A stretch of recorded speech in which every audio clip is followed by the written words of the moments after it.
নমস্কার বন্ধুরা, রান্নার রেসিপির নতুন পর্বে সবাইকে স্বাগত। আজকে আমি বানিয়ে দেখাবো সুইস রোলের রেসিপি। খুব সহজেই ঘরে থাকা উপকরণ দিয়েই তৈরি করে নেওয়া যায়। মাত্র 2-3টে উপকরণেই এটা তৈরি হয়ে যায়। বাচ্চাদের তো খুবই পছন্দ, তাছাড়া বড়দেরও এটা খুবই পছন্দ হয়। হঠাৎ মিষ্টি খেতে ইচ্ছা করলে বা বাচ্চারা বায়না করলে এইভাবে ঘরে থাকা উপকরণ দিয়েই তৈরি করে নিতে পারেন। চলুন তাহলে দেখে নেওয়া যাক রোলের রেসিপি। চলুন তাহলে শুরু করি। প্রথমে একটা প্যান বসিয়ে দিলাম। প্যানের মধ্যে দিয়ে দিচ্ছি 1 কাপ গুঁড়ো দুধ, আর দিয়ে দেবো এই দুধের মধ্যে 50 গ্রাম মতন ময়দা, আর দিচ্ছি 30 গ্রাম মতন চিনি। এবার সামান্য একটু দুধ দিয়ে দেবো। দুধটা রুম টেম্পারেচারেই আছে। এই দুধটা দিয়ে চিনি, ময়দা আর গুঁড়ো দুধটাকে ভালো করে নেড়ে মিশিয়ে নেব। আর একটু দুধ দিয়ে দিলাম। অল্প অল্প করে দিয়ে দেখবেন, যদি লাগে পরে আবার ব্যবহার করবেন। একসঙ্গে বেশি দুধ ব্যবহার করবেন না। সব কিছু আমার একসঙ্গে মিশিয়ে নেওয়া হয়ে গেছে। এবার আমি ওভেনটাকে অন করে দেব। ওভেনটাকে অন করে দিয়ে এটাকে মিক্স করে নিলাম 1 মিনিট। তারপর এর মধ্যে দিয়ে দিচ্ছি 1 টেবিল চামচ ঘি। ঘিটাকে দিয়েও ভালো করে বিস্কুটের সঙ্গে মিশিয়ে নিচ্ছি। প্রথমে যখন গুঁড়ো দুধ, ময়দা, চিনি একসঙ্গে মিশিয়ে নেবেন হালকা একটু দুধ দিয়ে, তখন কিন্তু গ্যাসের ফ্লেম বা ইন্ডাকশনের ফ্লেমটাকে অন করবেন না। যখনই সব কিছু মিশানো হয়ে যাবে তারপরে ওভেনটাকে অন করে দেবেন। এইভাবে 5-7 মিনিট ধরে আমি নেড়ে নিলাম। যখন দেখবেন এরকম ঘন হয়ে এসছে, এইভাবে নাড়তে নাড়তে যখন দেখবেন প্যান থেকে উঠে আসছে, তখন এটাকে একটা পাত্রে নামিয়ে ঠান্ডা করতে হবে। এটা আমার প্রায় হয়ে এসছে। এবার আমি এটাকে নামিয়ে নিচ্ছি একটা থালার মধ্যে। থালার মধ্যে নামিয়ে নিয়ে হাতে একটু ঘি লাগিয়ে এটাকে একটু মেখে নিতে হবে। এই গরম অবস্থায় হাত দিয়ে একটু চেপে চেপে ভালো করে মেখে নিতে হবে।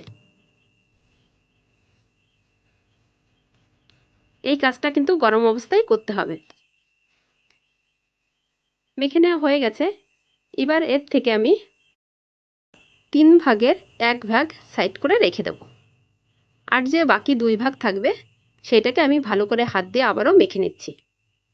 এটাকে ভালো করে মেখে নিয়ে অন্য পাত্রে তুলে রেখে দেব। এটা ভালো করে মেখে নেওয়া হয়ে গেছে। এবার আলাদা পাত্রে তুলে রাখবো। বাকি যে 1 ভাগ প্লেটের মধ্যে রয়েছে, এর মধ্যে আমি দিয়ে দিচ্ছি সামান্য একটু ইয়েলো ফুড কালার। 1 পিঞ্চ মতন দিলেই হবে। ইয়েলো ফুড কালারটাকে দিয়েও ভালো করে এটাকে মেখে নিতে হবে। এখানে আমি ইয়েলো ফুড কালার ব্যবহার করেছি, আপনারা চাইলে রেড ফুড কালারও ব্যবহার করতে পারেন। এটা মেখে নেওয়া হয়ে গেছে। এবার চপিং বোর্ডের পরে একটা প্লাস্টিক দিয়ে এটাকে একটু স্প্রেড করে দেব। আমি হাত দিয়ে প্রথমে করে নেব, তারপরে প্লাস্টিকের উপরটা দিয়ে হাত দিয়ে আবারও চেপে দিলাম। এবার একটা বেলুনের সাহায্যে এটাকে বেলে রুটির মতন একটু ছড়িয়ে নেব।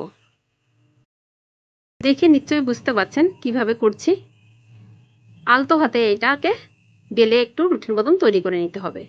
এটা আমার তৈরি হয়ে গেছে। এবার প্লাস্টিকটা খুলে এটাকে তুলে একটা প্লেটের মধ্যে রেখে দেব। একইভাবে যে সাদা অংশটা রেখেছি আমি, এটাকেও আমি এইভাবে বেলে নেব। হাত দিয়ে একটু লম্বা করে নিচ্ছি আগে। আমি গোল করে বেলে নিলাম, আপনারা চাইলে চৌকোও বেলে নিতে পারেন। আবারও হাত দিয়ে আমি একটু স্প্রেড করে দিচ্ছি।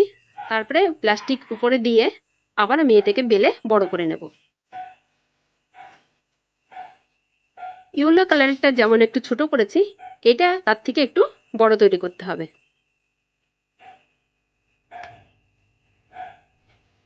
এটাও আমার বেলে নেওয়া হয়ে গেছে। এবার প্লাস্টিকটা উঠিয়ে এর উপরে আমি আগে যেটা বেলে রেখেছি সেটা আমি দিয়ে দিচ্ছি। দেখুন সাদাটা থেকে হলুদটা একটু ছোটই হয়েছে, আর এটা ছোটই হবে।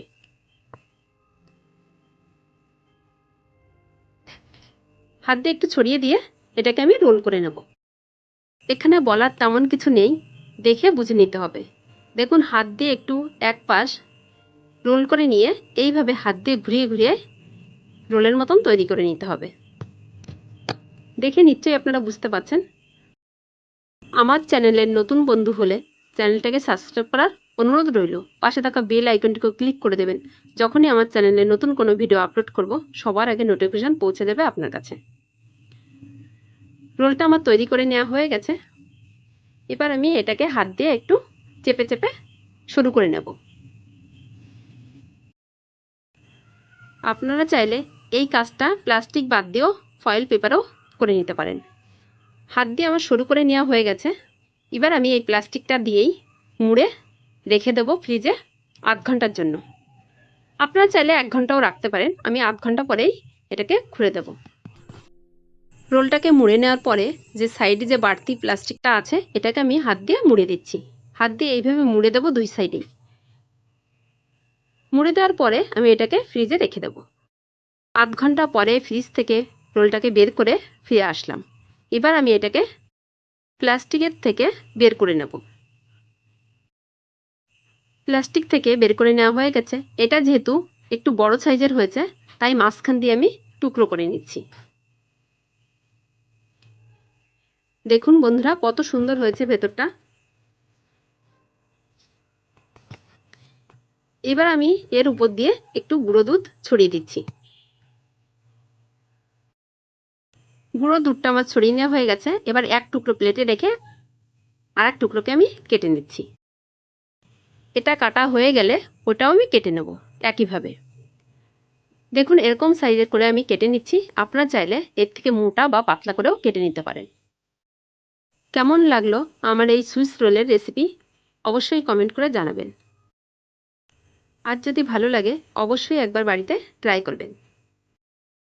ট্রাই করে জানাবেন কেমন হয়েছে। আমার এই রেসিপিটা যদি আপনাদের ভালো লাগে অবশ্যই ভিডিওটাকে লাইক কমেন্ট শেয়ার করবেন। আজ তাহলে এই পর্যন্তই। অন্য কোনো দিন ফিরে আসব অন্য কোনো রেসিপি নিয়ে। ভালো থাকবেন, সুস্থ থাকবেন। অবশ্যই আমার চ্যানেলের সঙ্গে থাকবেন। রেসিপিটা দেখার জন্য ধন্যবাদ।